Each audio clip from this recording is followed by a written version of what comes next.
Boa tarde, Thiago. Boa tarde. Boa tarde a todos da imprensa que acompanham agora essa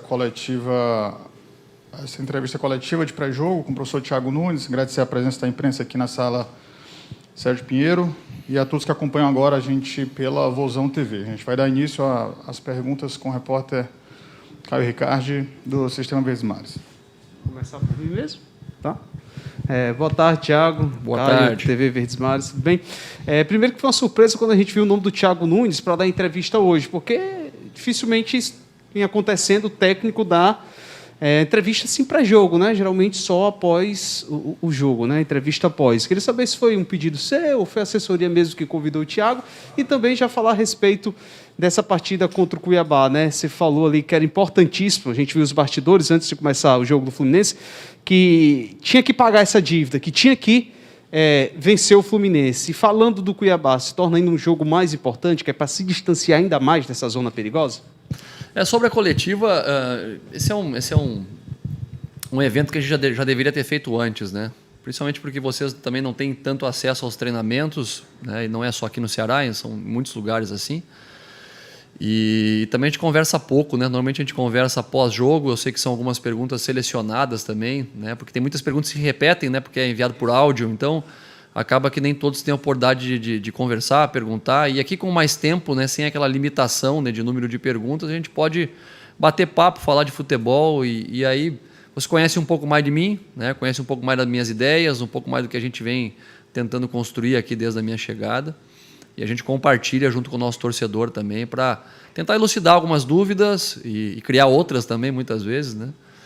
E sobre o jogo do Cuiabá, todo jogo do segundo turno tem essa característica. Ainda mais agora com um número pequeno de rodadas que ainda faltam, né? Cada jogo se torna mais decisivo. Todo mundo está buscando algo na competição. Ou fugir da zona de rebaixamento, ou se aproximar da zona de classificação nas competições internacionais, ou disputa de título. Então está todo mundo interessado nesse momento, jogos atrasados ainda que fomentam cada vez mais a disputa, porque às vezes você tem jogos para disputar, as equipes, né, jogam, você não joga e você vai caindo para baixo na tabela e vai trazendo uma pressão maior. E quem olha a tabela fria, né, e os números frios, né, às vezes acaba colocando tudo numa conta só, a campanha, olha que posição que está aí, a equipe é ruim. Então é um momento decisivo, sim. Outro jogo importantíssimo, se tratando de um jogo em casa. Nós temos que mais uma vez contar com o apoio do nosso torcedor, né, que foi fantástico, abraçou a causa, uma vez mais abraçou a causa, e a gente está tentando aí fazer um engajamento ainda maior para que o nosso torcedor possa, né, domingo, aproveitar da oportunidade de ver seu time mais uma vez. Não é o melhor horário, né, 8h30 da noite, mas eu sei que o clube tem muitas promoções, aí tem uma promoção também de sócio-torcedor mais barato para quem for se associar. Estou fazendo aí o merchan aí para a turma chegar. Então é importante estar todo mundo muito junto, muito próximo nessa hora. Faltam aí 35 dias para terminar a temporada. E aí quem não viu o Ceará esse ano só vai ver ano que vem. Boa tarde, Thiago. Boa tarde. Eduardo Trovão, do Futebolês. Também queria falar de dois assuntos. Primeiro que hoje tem um jogo do Cuiabá, né? Se é dever de casa também assistir esse jogo, já que sempre tem vídeo, né? Nada melhor do que um jogo. E o fato do Cuiabá ser o time que fora de casa menos perdeu no campeonato. Como é difícil vencer, como é aquele time chato, né? Queria que você comentasse esses dois temas. Os jogos a gente procura ver todos, né? Primeiro porque eu sou apaixonado por futebol, vejo sempre mesmo, de todas as competições aí que é possível ver. Algumas, né, as nacionais quase todas, internacionais também a gente acompanha sempre que possível. E se tratando do próximo adversário ainda mais, né? Mesmo sendo um contexto diferente, eles vão jogar na casa deles, né? Num contexto diferente, também vem de uma vitória no último lance aí contra a equipe do Red Bull e vem muito motivados. E a exemplo do Ceará, é uma equipe que empatou muito, né? Eles tiveram bons resultados fora de casa, perderam um pouco, né? A nossa equipe, você ter uma ideia, é uma das equipes que menos perdeu no Campeonato Brasileiro, né? Ao mesmo tempo é uma das equipes que menos venceu. O nosso número de empates é enorme, exemplo da equipe do Cuiabá. Então, nós temos que ter, né, essa percepção que vai ser um jogo extremamente competitivo, difícil de fazer gol nos caras. Eles têm uma organização defensiva muito boa, tem jogadores no campo de ataque que têm poder de definição, né? Poderia citar alguns aí, mas tem jogadores no ataque que têm essa capacidade de definir jogo. E o Jorginho é um cara também extremamente experiente do futebol, sabe como é jogar esse tipo de jogo. O Cuiabá, exemplo, né, de outras equipes, está chegando agora no cenário nacional, então quer se firmar, é um investimento alto, Eu trabalhei já no estado do Mato Grosso, trabalhei no Luverdense na época, e sempre foi um clube que se estruturou, um clube organizado, um clube que tem investimento e dessa vez chegou firme, né? Então nós temos que agora ter todos os cuidados possíveis, estamos estudando os caras, vendo todos os jogos passados, avaliando questões estatísticas relacionadas também com a questão qualitativa do que eles vêm apresentando e não deixarmos de fazer o nosso jogo. Né? Em casa, fazermos o nosso jogo, temos o nosso propósito, que é buscar vencer sempre, mas tendo os cuidados necessários também para não sairmos derrotados. Boa tarde, Thiago Nunes. Eu sou Danilo Queiroz, também do Futebolês. Thiago, você até fez um merchan sobre isso, né? Os torcedores estão indo muito às lojas, comprando ingressos, muita gente fazendo check-in. Ontem um clube anunciou oficialmente mais de 10 mil torcedores. Um dos espaços no estádio já não tem mais vaga. E é o espaço que normalmente a torcida do Ceará gosta de ficar, então acho que foi por isso esse foi o primeiro espaço preenchido. Teremos certamente um bom público, se a gente levar em consideração que hoje é quinta. O torcedor está lá comprando o ingresso, está lá fazendo check-in. Tem sexta, tem sábado, tem domingo, como você disse, o jogo é à noite, né? O público será grande. Qual a importância disso? Eu vi você falar ao final do jogo, e só foram 8 mil torcedores, né, nessa última partida e que já teriam feito alguma diferença. O que você imagina aí com esse estádio, com uma capacidade, um número melhor de torcedores, um número maior de torcedores, o quanto isso pode fazer diferença? Faz diferença sim, a gente se sente dentro do campo, né, se sente mais apoiado. Ao mesmo tempo, quando a torcida está insatisfeita, está chateada, a gente também sente. Né, a gente, naturalmente, né, temos sentimentos, temos sensações, somos movidos pela paixão, né? Então a gente está ali também, por mais que sejamos profissionais do futebol, a gente é movido pela paixão pelo jogo e tudo que envolve. Né? Então a presença do torcedor, quando ele está disposto a apoiar, quando ele não enxerga o número da camisa do jogador, só enxerga a frente, enxerga que todo mundo é Ceará ali, independente se ele gosta do treinador ou não gosta do treinador, mas ele está ali para apoiar e abraçar o seu time, né? É um momento que se torna único e a torcida acaba trazendo e levando o time. Eu tenho cobrado muito dos atletas que a gente tem que inspirar o torcedor a nos retribuir. Né? Nós temos que fazer nosso papel dentro do campo, temos que demonstrar muita transpiração sem a bola. Com a bola nós temos que ser agressivos, ter uma boa qualidade de jogo, usar disso a nosso favor. Então a presença do torcedor é fundamental, mas eu gostaria de reiterar que a presença com qualidade. Né? A presença com qualidade, nós ainda estamos em meio à pandemia, temos que ter os cuidados necessários. Eu vi alguns estádios aí lotados aí, e é legal ver o estádio lotado, mas me preocupa porque a gente vê países aí fora também que estão voltando a ter outros casos, né? Outras ondas, aí a gente não pode relaxar, tem que estar todo mundo aí cuidando de máscara e apoiando o seu time, do início ao fim. Toda rodada a gente está vendo aí jogos sendo definidos no último lance, como já aconteceu com a gente também. Então temos que acreditar até o final, porque uma vitória contra o Cuiabá nos coloca numa condição muito boa, não só de afastamento da zona de baixo da tabela, mas também de realmente pensarmos mais dentro da competição, de buscarmos os primeiros objetivos estabelecidos pelo clube, que é de se manter e também de buscar participação nas competições internacionais. É palpável, mas depende também e passa muito pelo jogo de domingo. Thiago, tudo bom? Sou Horácio Neto, setorista do Ceará pela Rádio Povo CBN. Confesso que eu estava muito ansioso para poder falar contigo, tirar algumas dúvidas assim das suas escalações, da sua forma de fazer também futebol, né? De compor futebol. Eu vou até te perguntar sobre 3 atletas específicos. A primeira, não é nem contestando suas escolhas nem nada, não, é querendo realmente saber. Quais são as características do Mendonça que fazem ele ficar à frente dos atletas da ponta, porque ele tem sido sua escolha sempre primordial ali pela esquerda. Eu queria também que você me falasse da questão do Lacerda, porque ele é o reserva, apesar de artilheiro da equipe, também uma crescente no futebol, né? A gente vê um bom desempenho. E da troca de goleiros, porque o João Ricardo e não o Richard. Sobre a contestação, isso aí está no pacote, né? O treinador, quando ele assume essa responsabilidade, ele sabe que vai ser contestado sempre. Sobre o Mendonça, especificamente, é um jogador que dá profundidade. Ele dá profundidade no campo, ele ataca a última linha, ataca o último espaço, é um jogador de velocidade. E eu, sempre que possível, tento combinar aquela velha máxima lá, as pessoas que são mais antigas vão lembrar, do arco e da flecha. Né? Não adianta você só ter jogadores com característica de armação e não ter jogadores com característica de profundidade. Então as combinações, tanto no comando de ataque, tanto nos jogadores que formam os jogadores, os atletas, as posições que vêm de fora do campo para dentro ou de dentro para fora, tem que ter essas combinações, características complementares. Caras que tenham a capacidade de articular e caras que tenham a capacidade de atacar a última linha, o último espaço. né? Então a gente já teve, né, diversas escalações ao meu comando e sempre com esse intuito da busca de jogadores que se complementem mais, né? Eu costumo reiterar que eu não sou fã de repetir time, nunca fui, né? Você pegar aí todos os trabalhos que eu fiz, dificilmente você vai ver, né, em algum lugar que eu tenha repetido 3 jogos seguidos a mesma escalação. É muito raro, né? Primeiro por questões óbvias, né, no nosso calendário, e segundo por questões também estratégicas, né? Sobre os demais atletas, você perguntou para mim do Lacerda. O Lacerda eu vejo como um menino com potencial enorme. É um atleta que tem, né, toda a capacidade para jogar no mais alto nível, ser titular do Ceará. E realmente tem esse upgrade, que é um zagueiro que tem gols, né, e isso tem que ser valorizado porque faz a diferença. Mas, ao mesmo tempo, é um atleta que também está ganhando maturidade, ganhando experiência, ganhando rodagem. Está numa disputa muito sadia, né, com o Messias e com o Luiz, que são jogadores mais físicos, de mais imposição física, de mais imposição de bola aérea também. E pela característica dos times que a gente vem enfrentando, né, a gente tem enfrentado adversários que têm sempre um preenchimento de área muito forte. Lá contra o Bahia, né, nós pegamos um time que tinha o Gilberto, depois tinha o Rodianega, né, agora no último jogo tinha o Fred, tinha o Bombadilha, tinha o Abel. Então, caras que têm uma presença de área muito forte. Então, a ideia era ter jogadores mais físicos também naquela região de campo, no miolo de zaga. E do João, sabe, eu chamei o Richard e falei, não é uma opção técnica, não é uma opção tática, é uma opção para aquele momento, né? O João pouquíssimo tinha atuado comigo.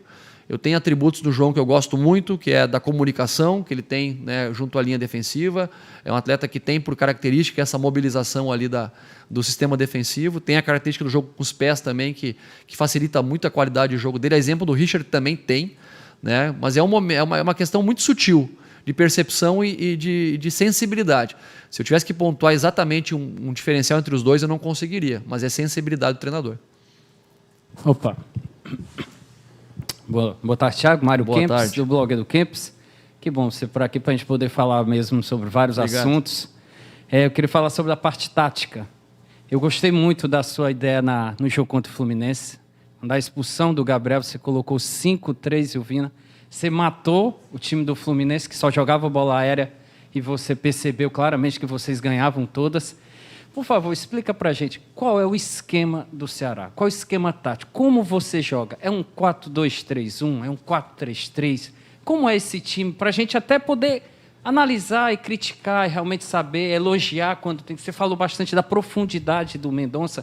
Qual é ele? Ele é aquele 3 que fica lá no cantinho mesmo? Ou ele é um atacante do 4-3-3? Por favor, agradeço. Me Obrigado. coloca numa saia justa, né? Porque aí eu vou começar a falar da parte tática aqui, vou facilitar a vida de quem vem contra. Por mais que os adversários tenham bons departamentos de análise também, já tem essa leitura. Mas a nossa plataforma, se eu vou pensar em plataforma, tá? Em números, tá? É 4-1-3-2. Tá? A gente joga um 4-1-3-2. Não, o último jogo foi o Fabinho, né? O Sobral seria o cara um pouquinho mais à frente do Fabinho, com 2 jogadores mais de lado e 2 jogadores mais infiltrados. Claro que isso é uma figura geométrica inicial. Dentro das movimentações, o que eu busco é que a gente consiga ter, ao mesmo tempo de superioridade no meio-campo, termos jogadores de profundidade. Então, a ideia é que o Vina seja um segundo atacante, né? Ele sai para vir flutuar muitas vezes, ele sai da linha dos defensores, vem flutuar aqui na região de meio-campo. E quando ele vem de lá para cá, né, o volante muitas vezes não enxerga onde é que ele está, então ele chega numa condição de receber essa bola com mais liberdade. E ele também tem velocidade para ser esse cara de profundidade e é um cara que finaliza bem. Então deixar ele mais próximo do atacante tem sido uma ideia inicial. Ao mesmo tempo encontrar essa linha de 3, né, entre profundidade, jogadores que tenham a característica de jogar mais por dentro, jogar pelo lado, que não sejam fixos, né? Porque a gente vê hoje muito jogador aberto em cima da linha, preso lá, esperando, né, um jogo mais de posição, muitas vezes dando essa bola, dando largura no campo para abrir a linha adversária, né? E eu prefiro já uma lógica um pouquinho diferente, o jogador não estando no espaço, e sim chegando ao espaço, né? Então é a lógica que eu tenho tentado construir com o nosso grupo. Lógico que é uma ideia ainda embrionária, porque a gente está falando de 60 dias de trabalho, um pouquinho mais. Foram bastante jogos aí, né? 9, 11... Quantos jogos foram no total? Me ajuda aí, Brunão. 11 jogos, né? 11 jogos do meu comando e você tendo que, mesmo conhecendo a característica dos jogadores, você tendo que conviver, né? E a convivência, a análise à distância, a convivência no dia a dia te mostra outros fatores, outras situações. Então, tem sido ainda, né, um processo embrionário, mas que eu estou satisfeito, né, bastante satisfeito pelo que os caras têm feito. Defensivamente, a plataforma é outra, a gente tem, né, mudado mais para um 4-4-2. Nesse jogo especificamente, aí, contra o Fluminense, a ideia foi fazer uma linha com 5 ainda no primeiro tempo, só que eram os pontas que se alternavam nessa linha de 5. E depois, na entrada do Fred, né, aí eu coloquei mais um zagueiro, por quê? Porque a ideia era tirar o potencial de cruzamento do Fluminense. Como o Fluminense tinha 2 jogadores de referência, 3 muitas vezes dentro da área, era tirar o cruzamento. Com uma linha de 5 você consegue inibir um pouquinho mais o cruzamento, preenche o eixo central com 3 jogadores ali com potencial de marcação, ou 2 de potencial de marcação e um cara mais de velocidade. No início era o Mendonça, depois entrou o Rick, né? Era o Vina, com o cara mais adiantado, também tinha retenção de bola, depois o Gabriel para dar esse trabalho. Então foi uma situação emergencial, mas também que já havia sido treinada em alguns momentos. Como situação emergencial, a gente trabalha quando está com o jogador a mais, quando está com o jogador a menos, porque a gente nunca sabe quando isso pode acontecer, né? Com o jogo do Fluminense, 12 jogos do dia 12 de setembro para cá. Você vê quantos jogos a gente já fez, fica zureta aqui, né? Jogo em cima de jogo. E viagem. Fora os longões. Thiago, aqui, ó, Del Luiz da Rádio Verdes Mares, tudo bem? Tudo bem. Que bom você estar aqui realmente, né? O pessoal vai dizer 1 hora aí, mas é normal. Thiago, você falou da questão embrionária ainda, né? Mas eu te pergunto, desde quando você chegou aqui, que foi a tua única entrevista que eu vim aqui, né? Que a gente estava presencial, e hoje você está conversando comigo. Você falou da questão embrionária, volto a repetir. Para você como treinador, já está encaixando? Já é aquilo que você quer? Eu sei que você falou, repito, embrionário, mas já está encaixando do jeito que você quer? Você começa a olhar o teu time e já saber qual time que você vai colocar em campo, apesar de ter dito que não gosta de repetir, mas ter a característica de cada um já na tua mente, delinear, o adversário que vem é o Cuiabá agora, mas o próximo eu já estou... Claro que você não vai dizer que está pensando, mas claro que passa pela cabeça do treinador qual será o próximo adversário, qual a característica do próximo adversário. E dentro do que você observa a cada dia, nesses 60 e poucos dias de trabalho, você já começou a ter a certeza que teu time começa a encaixar? Porque aí é uma questão de percepção mesmo. Dá para se perceber evolução no teu time, né? Se a bola não entra, aí é uma outra situação. Mas a gente está vendo que está tendo evolução no teu time. Uma das situações que foram me solicitadas quando eu vim ao Ceará foi que a equipe conseguisse ter um pouco mais de repertório ofensivo, né? A equipe sempre foi uma equipe reconhecidamente consistente na fase defensiva e que pudesse ter um pouco mais de argumento, de repertório na hora da construção. Por quê? Porque as próprias temporadas anteriores mostravam que a equipe sempre se portou bem contra equipes tidas como grandes, né? Onde o Ceará adotava uma postura um pouco mais conservadora e jogava em contra-ataque com jogadores especialistas nesse tipo de posição. Mas quando enfrentava equipes aqui dentro, né, do Castelão, que precisava propor um pouco mais jogo, as equipes vinham um pouco mais recuadas, às vezes complicava, era difícil conseguir chegar. E eu penso que nesse quesito a gente melhorou, né? A gente tem repertório, tem criado muitas situações. Lógico que existe oscilação, mas para mim tem alguns jogos pontuais assim que marcaram isso. Contra o Inter, a gente fez uma atuação muito consistente, né, durante todo o jogo. E é difícil falar em merecimento porque você não ganhou, mas a gente produziu para ganhar o jogo. Contra a equipe do Red Bull, a gente estava perdendo 2-0, mas se a gente pegar os gols, é algo que é de pensar sobre sorte e azar no futebol, né? Porque a gente criou as oportunidades, criou chances, estava inteiro no jogo. E, mais uma vez, trave, goleiro, aproveitamento nosso acabou não fazendo com que as coisas acontecessem da maneira que a gente desejava. Contra o São Paulo, por exemplo, em São Paulo teve 8 chances de gol contra a gente. Nós tivemos 6. Então, você ir no Morumbi, né? E aí tá vendo, São Paulo ganhou do Corinthians, ganhou de novo, né? É um time extremamente qualificado tecnicamente. E a gente ter 6 chances de gol contra o São Paulo no Morumbi não é um negócio fácil de ter. E a gente foi lá e teve. Faltou um pouquinho mais, talvez, desse aproveitamento. Então, está encaixando nesse sentido. A gente precisa melhorar, lógico que sim, sempre, né? E a vida do treinador ela é dura porque o meu trabalho, e eu não quero mudar isso, entenda bem, né? O meu trabalho ele é julgado pelo 1-0 a favor ou 1-0 contra. No final das contas é isso que vai ficar para o torcedor, né? A minha campanha aqui ela vai ser julgada, o Thiago foi um desastre aqui, ele passou por aqui, não teve resultado. O Thiago foi muito bem aqui, teve resultado, sabe? Então, o que eu pretendo deixar como propósito para o clube é um clube melhor do que eu encontrei. Eu sei que a sua pergunta é sobre o time. Né? Eu vejo que está num processo de evolução, vejo que tem potencial de melhora, mas vejo o clube também com potencial de melhora. Eu chego 7h30 da manhã, 15 para as 8 aqui, e vou embora às 8 da noite todo dia. Né? Isso aí não tem problema, isso é papel do treinador. Estar aqui, se envolver com todo o clube, se engajar com as pessoas que aqui estão, para a gente criar uma mentalidade vencedora. Sabe? Porque não adianta a gente simplesmente chegar ali no campo e dizer agora nós vamos atacar. A mentalidade vencedora ela tem que estar no clube. Sabe? Você tem que deixar aquele ranço do puta, mais um ano, né, para não primeiro vamos não cair e se der tudo certo a gente belisca alguma coisa. Não, vamos fazer um primeiro semestre legal no estadual, é a gente ou o rival que vai ganhar, vamos firme na Copa do Nordeste e o brasileiro a gente sobrevive. Né? Se o Ceará quer realmente mudar de nível, a gente tem que criar uma mentalidade vencedora em todo mundo, em todos os setores, excelência em tudo. Né? O fato de ser protagonista, de ter mais posse ou finalizar mais que o adversário, é uma consequência disso tudo. Porque você vai buscar atletas com essa mentalidade, você vai buscar atletas que tenham essa capacidade, você vai incutir, dar confiança para os caras. Porque não adianta eu dar confiança para os atletas aqui na latinha ou no vestiário e o primeiro erro do cara é eu ir lá e dar uma dura nele. Tá vendo? Fulano errou, a gente acabou tomando o gol. Sabe? Então, está melhorando em muitos aspectos dentro do campo, mas a mentalidade para mim é o que mais melhora. Sabe? De não desistir, de lutar até o final, de querer vencer todo mundo, independente de onde estiver. Lógico que vai ter jogos que os caras vão ser melhores que a gente. Quando o Juventude lá em Caxias, os caras foram muito melhor que a gente. Né? A gente não foi bem, não encaixou, não deu certo, todo mundo não foi bem. Né? Mas se você tiver uma média maior, positiva, de você jogar melhor que o adversário a maior parte dos jogos, né, a chance de você ganhar aumenta. O Palmeiras aqui, a gente perdeu o jogo para os caras. Mas a gente fez uma baita partida, sabe? Criou chance, expôs, não teve medo de atacar o Palmeiras. Os caras tiveram o mérito de fazer um gol de falta que a barreira abriu, passou no meio da barreira, infelizmente é do jogo, acontece. Né? Mudou o primeiro tempo, mudou o contexto, mas a mentalidade estava ali, a mensagem estava ali, o Ceará veio para ganhar do Palmeiras, não veio para empatar. E talvez um pontinho hoje a mais nos colocaria numa posição melhor na tabela, não colocaria? Mas a gente tentou ganhar o jogo dos caras.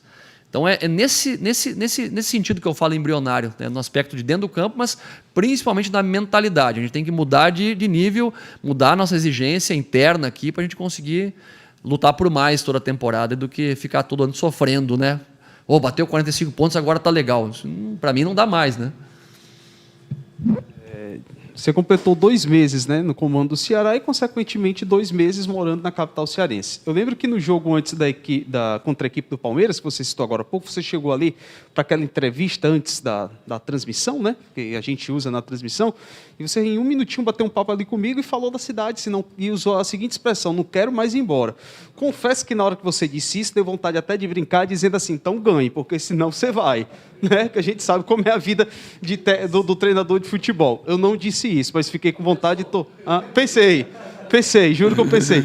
Enfim, a pergunta é, o que é que tem achado, o que é que a capital cearense tem te encantado para você chegar ao ponto, em menos de 2 meses, ter dito, não quero ir mais embora?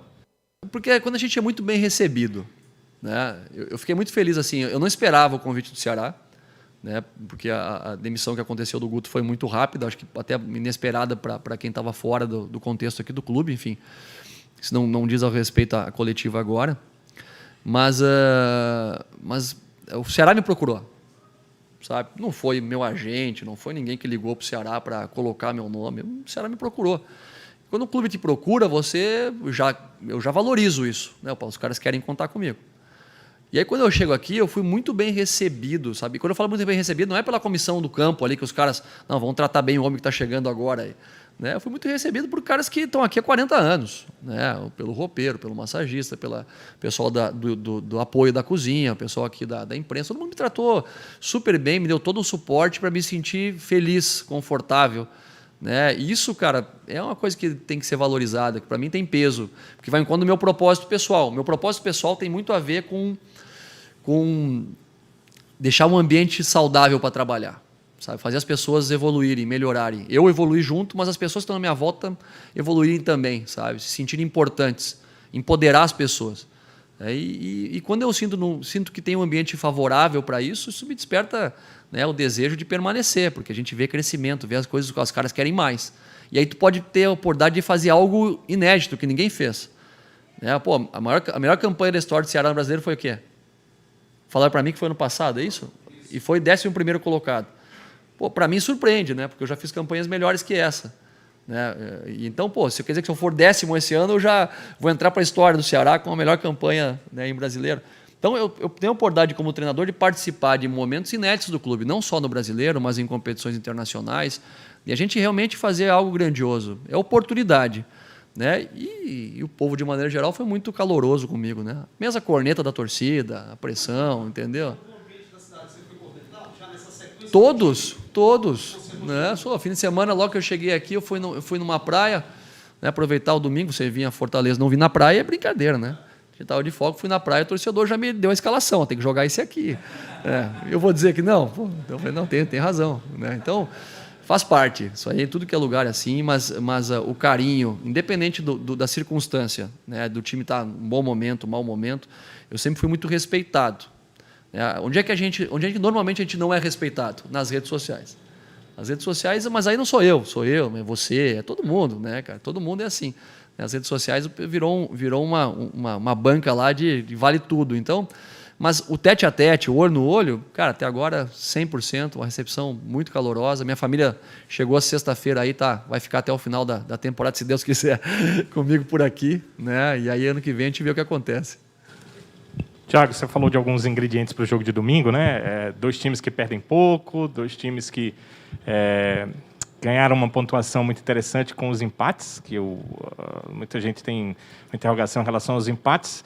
Eu acho que se eles forem brigados, como você disse, pela vitória e sair um empate no final, é melhor do que zerar. Mas tem uma questão que pode não ter, né? A torcida, você também falou, pode não ter o Thiago Nunes ali na borda do campo, né? Você será julgado amanhã pelo STJD e se pegar acima de uma partida automática, você já cumpriu, você vai ficar fora. Eu queria saber como é que você avalia isso e o quanto isso pode fazer de diferença. Primeiro dos empates, assim, se a gente pensar no critério, né, da classificação, o primeiro critério é o número de vitórias. Então, às vezes, você ter, né, 3 empates é pior do que uma vitória e 2 derrotas. Então, nesse sentido que eu sempre tenho raciocinado em termos competitivos. A gente tem um número gigantesco de empates na competição. E entendo, né, a proposta do time é uma proposta mais defensiva, de jogar, né, primeiro para não perder e especular o resultado. Né? Só que você depende muito no aproveitamento, né, de poucas chances de gol. Você tem que estar com jogadores iluminados para fazer em 2 chances guardar uma. Então é esse raciocínio que eu sempre tenho. Se você cria 8, talvez o adversário também tenha 5 ou 6, mas a chance de você fazer o gol ela aumenta. Mas é muito particular isso. Sobre o julgamento, espero ser absolvido, né? Até porque na expulsão contra o Atlético Mineiro, né, e realmente eu fiquei chateado lá, porque da maneira que foi, né, o árbitro tinha dado minutos antes um pênalti a favor do Atlético, depois voltou atrás, né, vocês vão lembrar o lance em cima do Richard lá, que do meu ponto de vista, né, no mínimo um absurdo, mas com o retorno do torcedor, né, a arbitragem hoje que não está preparada para saber lidar com o ambiente acaba muitas vezes sucumbindo. E não é por maldade, não é porque o cara é sacana, é porque às vezes é bagagem, é experiência mesmo. É que nem o treinador. Se o treinador não tem bagagem na beira do campo ali, os caras começam fulano, vai o fulano mesmo. Né? Então é questão de maturidade, de bagagem, de experiência. E eu falei para ele naquele jogo que ele não estava qualificado para avaliar se a vantagem era tática ou não. Porque ele falou que no lance do Giovani, que o Giovani sofre a falta, ele teve uma vantagem tática. Mas se a bola vai para o meu zagueiro, a bola vai para o meu zagueiro, não é a bola que a gente progrediu para atacar, ou para uma finalização, ou para um cruzamento. A bola veio para o meu zagueiro. E eu estou com um jogador deitado no campo, 1 a menos. A bola no pé do meu zagueiro, minha vantagem não é tática, a vantagem é do Atlético Mineiro. Né? E a partir dali o lance discorreu, acabou o jogo, enfim. E reclamei e fui expulso. Ponto. Agora, essa argumentação que eu vou ter com o pessoal amanhã, né? Esperar que eles sejam, né, compreensíveis em relação a isso. Eu não estou me eximindo de culpa, não é isso, mas que a gente possa ter a compreensão. Não sou reincidente também, tenho uma ficha limpa aí que ajuda, e tomara que dê tudo certo para estar presente e colaborar com a equipe no domingo. Thiago Horácio de novo. Eu queria te perguntar do teu trabalho de potencialização dos atletas. O Vina, ele vem melhorando muito o desempenho dele. Eu sei que o gol, na verdade, para mim, coroou essa melhora de desempenho, porque antes ele tinha melhorado, mas não vinha o gol, não vinha assistência. Mas, assim, participação em jogo, pelo menos, o Vina está entre os do Campeonato Brasileiro inteiro, que mais participa do ataque, dando a assistência para finalização ou finalizando. Passa de 90. Dessas 90, 45 foram no teu comando.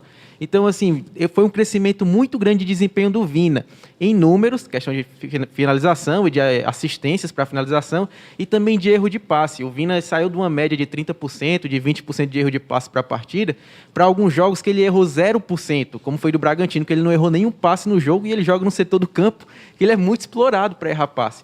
Eu queria que você me falasse qual foi o trabalho que você teve para desenvolver melhor o Vina, trazer essa retomada do futebol dele. Eu sei que não é o futebol de 2020, da temporada 2020 que ele teve, mas para mim é o melhor futebol que ele tem jogado em toda a temporada. Eu queria que você me falasse isso e também desse seu histórico, né? Porque você desenvolveu o Renan Lodge. Eu sei que o Vina é mais experiente, mas você desenvolveu o Renan Lodge, você desenvolveu o volante, que esqueci o nome, está no Lyon, Bruno Guimarães. Você desenvolveu vários caras e potencializou eles. Eu queria saber o que foi que você fez com o Vina.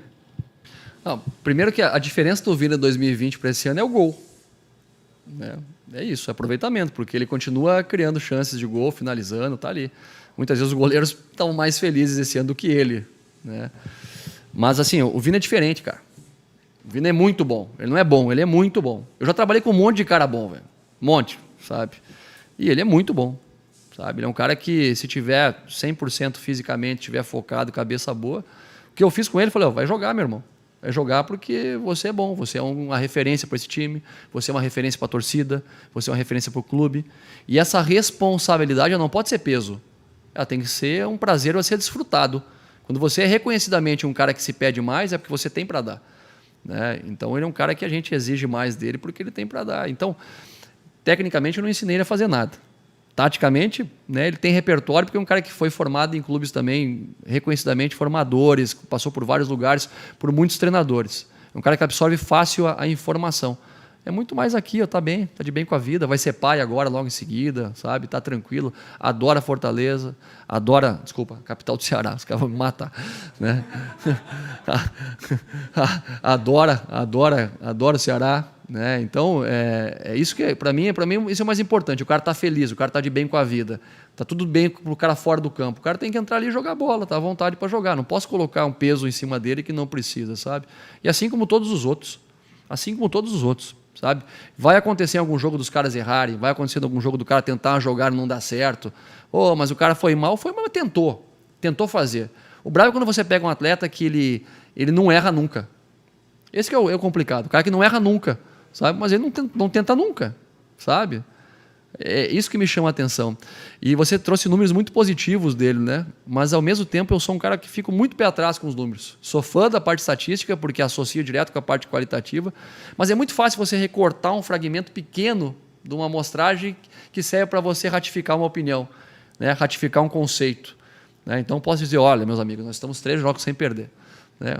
Parecia um negócio grandioso, né? Ou posso fazer uma outra consideração. Olha, nosso time não perde na competição, no time que menos perde na competição, né? Então, parece que está tudo ótimo. Então, tudo depende da conotação que se dá à estatística. Você pode direcionar para um lado A ou para o lado B. Mas, de maneira geral, é isso, cara. É dar confiança para os jogadores. O Vina, especificamente, é um baita cara, é um cara focado, um cara trabalhador. A gente não tem frescura, né? Você não tem muita a convivência comigo, mas quem convive comigo sabe que eu sou um cara zero frescura, lida direto, não tem, cobro todo mundo da mesma maneira. Então é o Vina, é o cara mais experiente, é o Luiz Otávio, é o menino mais jovem que está chegando no elenco, é cobrado igual, né? Porque na hora que entra dentro do campo, a bola não pergunta a sua idade, não pergunta onde você jogou, né? Ela quer saber se você trata bem ela ou não, né? Se você se dá bem com o jogo ou não, né? Então a minha responsabilidade é deixar um ambiente favorável para todo mundo poder competir. E quando eu imagino que exista um ambiente favorável nesse sentido, sabe, as coisas têm uma tendência a conspirar para dar certo. Tiago, aqui, novamente, Mário Kempis, do blog do Kempis. Queria tocar um tema espinhoso, mas você já falou, que foi, para nós aqui no Nordeste, a gente fala o CEP pesa. Você falou da arbitragem, que você já percebeu que há uma diferença, claramente há uma diferença. E aqui também, além da arbitragem, que a gente percebe essa diferença, na situação de jogadores, tratamento da mídia, seleção brasileira, você que é de lá, a visão que você tinha de lá, eu tenho certeza que era uma antes. E aqui eu tenho certeza que você mudou a sua visão sobre o futebol, não só nordestino, mas principalmente o futebol cearense. Hoje nós somos orgulhos do Nordeste, né? Orgulho do Nordeste por tudo que o futebol cearense está fazendo. Então, por favor, eu queria que você falasse, como você falou, e ser bem sincero, o que é que você percebe realmente desse CEP nordestino em relação ao pessoal de fora? Arbitragem, tratamento da mídia, seleção brasileira, olham para a gente de outra forma, menosprezam a gente de outra forma, por favor. Eu tive muita sorte assim na minha carreira de ter trabalhado em todas as regiões do Brasil, né? Então, antes de ficar conhecido publicamente, né, nacionalmente no Atlético Paranaense, eu já tinha muitos e muitos clubes, né, na minha carreira anterior. E eu trabalhei no Acre, trabalhei no Amazonas, trabalhei no Maranhão, trabalhei em Goiás, no interior, trabalhei no Mato Grosso, Santa Catarina, enfim, muitos e muitos estados, né, da região norte e nordeste. E o que eu posso te falar é que, para mim, foi numa riqueza extraordinária na minha formação profissional e pessoal, né, ter esse tipo de experiência. Então, quando eu chego aqui para trabalhar o Ceará, eu já tinha uma identidade, né? Não é questão de fazer média, não, mas tinha uma identidade por já ter trabalhado em muitas regiões, né? E saber as diferenças, saber as diferenciações também que são feitas. Eu, quando trabalhei no Atlético, Curitiba, que é pertinho ali, é região sul e é pertinho na região sudeste, também passa em branco, né? É difícil você ter um reconhecimento, né, do centro do futebol. Onde é que é o centro do futebol brasileiro? São Paulo, Rio. São Paulo e Rio. É o que acontece em São Paulo e Rio que repercute para fora em todo o Brasil, né? Eu, quando trabalhei no Corinthians, para mim ficava claro, né? Os caras, na mídia, de maneira geral, eles falam, né, em torno de, vamos lá, 40% do tempo, né, do Corinthians, 40% do tempo do Flamengo, 10% do tempo dos outros clubes e 10% dos outros esportes. É isso que funciona, né? Então, é uma luta desigual para todo mundo. Tá? Para todo mundo. O que eu penso é que nós temos que focar na nossa energia. O que a gente pode fazer para melhorar o clube, melhorar e ter esse reconhecimento. Infelizmente, quem faz a grade de televisão é quem comanda o calendário. Sabe? O calendário não é um cara lá que monta o calendário pensando em equacionar, vamos fazer um jogo em Caxias do Sul, já faz outro ali em São Paulo para ficar tudo perto, assim, assado, ou faz no Rio Grande do Sul, já faz com os dois de lá para fazer né, ficar mais fácil para todo mundo. Os caras vêm aqui, já fazem um jogo também com duas paradas aqui mesmo para facilitar, para ficar mais competitivo também, para tecnicamente ter um pouco mais de paridade o campeonato. Quem faz o calendário é a grade de televisão. E quem paga a conta é a televisão, então a gente tem que saber entender isso. Infelizmente, tem variáveis fora do controle. O que a gente pode fazer? Criar estrutura nos clubes, cada vez mais, criar melhores estruturas para poder atrair melhores atletas, jogadores mais conceituados, jogadores, né, que tenham mais repertório, né, para a gente buscar captar mais receita, trazer mais jogadores, atrair, né, para que a gente possa estar disputando competições internacionais também, e aí você vai crescendo, vai desenvolvendo o clube, vai desenvolvendo o futebol e investir também na logística, porque geograficamente é algo que não tem como mudar, né? O estado do Ceará é um estado localizado no extremo do país e que a gente precisa deslocar muito para conseguir jogar contra os demais adversários. Então o clube hoje tem que investir no quê? Em voo fretado, né? Para você conseguir sair daqui, não ter que fazer 2, 3 escalas para chegar no lugar que tem que jogar. Nós jogamos numa quarta-feira à noite com o Palmeiras, né, 8 e pouco da noite, 9 e pouco, não lembro. No outro dia de manhã cedo a gente já estava viajando para Caxias do Sul para jogar no sábado. Tecnicamente não existe isso, né? E aí, somado aos interesses de seleção brasileira, né, e que fazem com que os clubes que estão disputando o título, que tem mais jogadores convocados, né, parem o campeonato para os seus jogadores não poderem ser convocados, quem paga o preço somos nós aqui, não são os outros. Se tem 2 clubes que estão, ou 3 clubes, ou 4 que tem jogadores convocados, quem paga o preço são os outros 16, os outros 15, os outros 17, enfim. Né? Então, essa matemática para mim não fecha. Né? Então, pode até parecer um tom de desabafo, mas se nós não tivermos consciência disso, e ciência que tem uma parcela que é variável, controlável, que é o que a gente pode fazer, que a gente pode valorizar, né? Todo mundo daqui valorizar o seu produto, valorizar os seus profissionais, cada vez mais valorizar, criar a identidade, né, do futebol cearense, fazer o seu torcedor torcer para o time daqui, não torcer para o time daqui do Rio, daqui do São Paulo, sabe? Valorizar aqui, cada vez mais a gente fortalece para começar a bater de frente. E aí, a hora que tiver a oportunidade no campo, ganha dos caras. ganhar deles. Deixar eles loucos, ganhar deles. Ganha uma, ganha duas, ganha três. Porque aí, naturalmente, eles vêm aqui prestar mais atenção, a gente começa a colocar mais jogadores na seleção, começa a ser melhor observado, mas a gente tem que fazer uma sintonia geral. É fora do campo com os clubes, é dentro do campo com os clubes, é fora do campo com a imprensa, né? É dentro do campo com a imprensa, a gente valorizar o que é nosso. Isso é espírito, tá? Espírito realmente de poder transformar isso aqui num lugar melhor do que já é. Thiago, tem um ditado que diz assim, né? Quem ri por último ri melhor. No meu caso, não existe, porque eu já disse rapidinho a pergunta, porque está acabando a entrevista. Eu fui muito educado, né? Ele perguntou para mim, aí começa contigo depois do cara. Não, pode passar para os outros. E aí ele veio com essa história agora de dizer que é bem rapidinho. Ele disse, não vai com aquela de 2 em 1, mas eu vou em 3 em 1, só para tirar um pouco da dele aqui. Rapidinho, boa. Thiago. Primeiro, quando é que o Ceará vai ser aquele time que você acabou de dizer, para brigar realmente para conquistar grandes títulos no futebol brasileiro? E está se estruturando para isso, você já falou da estrutura, mas eu queria a tua percepção como treinador, um cara que vem lá do eixo, lá sul e sudeste, né? Você trabalhou lá em grandes clubes também. Eu te pergunto isso. A segunda, qual o time que você coloca em campo contra o Cuiabá, se puder dizer, qual será o time, né? Ou pelo menos falar a situação do Igor aí, se ele vai ser titular, se ele vai jogar, e o Kleber que já passou a ser a tua opção aí, porque cumpriu a suspensão. E a outra, Thiago, é em relação a uma questão... São 4 agora aí. Não, são 3. A terceira agora. A terceira é o seguinte, um dia abre pra gente aí o treinamento, cara, pra gente olhar o teu trabalho de perto. Mas eu sempre abro, é o Bruno que fecha. Não. Você 10 minutos. Mas é um pedido, eu acho que não é só meu, não. Se você perguntar pra todos aqui, todos queriam ver pelo menos 30 minutos do teu trabalho. Eu acho que é importante, até para quando a gente fizer uma colocação, uma crítica, a gente saber o que você está fazendo. Isso aí é só um pedido, não é uma situação de alguém estar com raiva, não.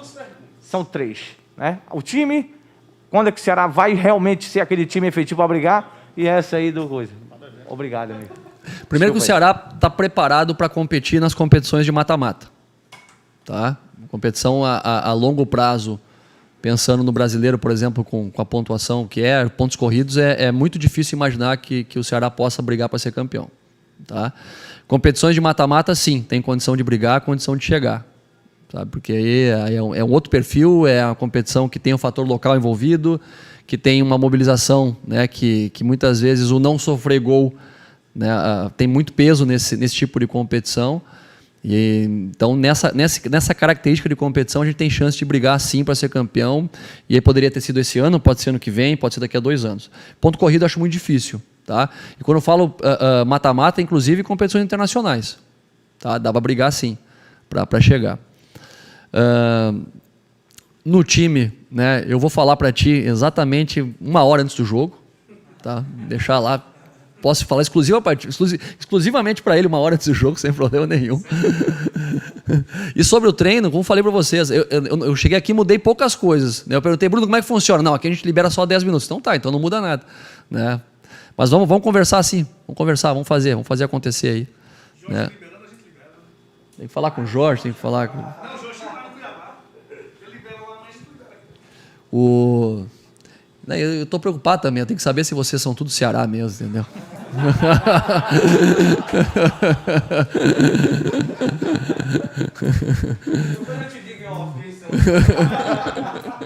Valeu, Thiago. Obrigado a todos. Valeu, gente. Obrigado pelo papo aí.